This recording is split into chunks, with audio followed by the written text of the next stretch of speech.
పెద్దపల్లి జిల్లా మంథనిలో doctor B.R..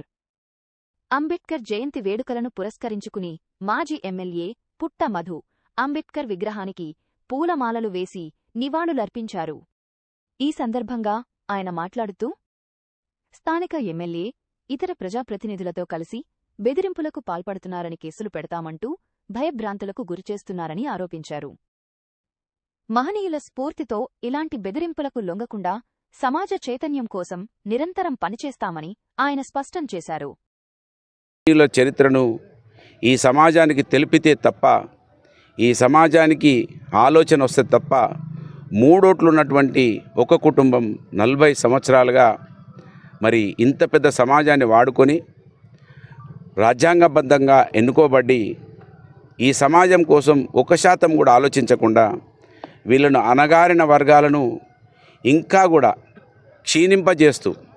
ఆకలికి అలమటించి విధంగా వాళ్ళను వెనుకకు నెట్టివేస్తూ ఏ విధంగానైతే ఆ కుటుంబం గొప్పగా ఎదుగుతూ ఉన్నదో అది మహనీయులు అర్థమైనప్పుడే ఈ సమాజానికి అర్థమవుతుందని నమ్మినటువంటి వ్యక్తిగా ఆ రోజు పూలే గారి స్ఫూర్తితోటి వారు ఏదైతే చదువు వస్తేనే ఈ సమాజానికి అనేక విషయాలు తెలుస్తాయని భావించి తన భార్యకు కసరమందు తాగించి పిల్లలు కనకుండా తన భార్యకు చదువులు చెప్పించి ఉపాధ్యాయురాలుగా చేసి ఈ సమాజానికి చదువులు చెప్పించినటువంటి మహనీయుడు పూలే. ఆయనను అర్థం చేసుకున్నటువంటి బాబాసాహెబ్ అంబేద్కర్ ఈ సమాజం గొప్పగా ఎదగాలంటే ఆ రోజున్నటువంటి బ్రాహ్మణిజం వాళ్ళు ఓట్లు ఉన్నవాళ్ళకే ఉండాలని, చదువుకున్న వాళ్ళకే ఉండాలని చెబితే, లేదు ఈ మట్టిలో పుట్టినటువంటి ఈ దేశ బిడ్డలందరికీ కూడా ఓటు ఉంటేనే గౌరవించబడతారని ఆలోచించి ఓటునిచ్చినప్పటికీ ఆ ఓటును సక్రమంగా సద్వినియోగం చేసుకోకపోవడం వలన ఇవాళ మంథనిలో ఒక కుటుంబం 3 ఓట్లు ఉన్నటువంటి కుటుంబం 40 సంవత్సరాలు రాజ్యం ఏలడానికి కారణమవుతున్నటువంటి సమాజానికి పూలే తెలిస్తే, అంబేద్కర్ తెలిస్తే, కొమరం భీం దొడ్డి కొమరయ్య తెలిస్తే, చాకలి ఐలమ్మ సర్దార్ సర్వాయి పాపన్న తెలిస్తే ఈ ఓటును వినియోగించుకొని మనమే రాజులమయ్యే అవకాశం ఉంటుందని గమనించి ఇవాళ మహనీయుల దీక్ష కార్యక్రమానికి మేము పూనుకోవడం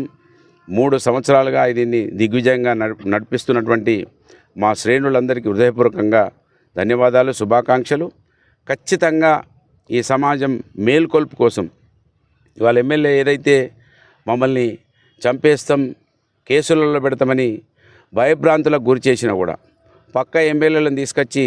నరికేస్తామని మాట్లాడించినా కూడా బెదరకుండా ఈ సమాజం చైతన్యం కోసం పనిచేస్తామని, దానికి ఇవాళ మా మహనీయులే స్ఫూర్తి అని, దానికి కేసీఆర్ గారే ఏదైతే తెలంగాణ రాష్ట్రాన్ని సాధించుకున్నారో ఆర్టికల్ 3ను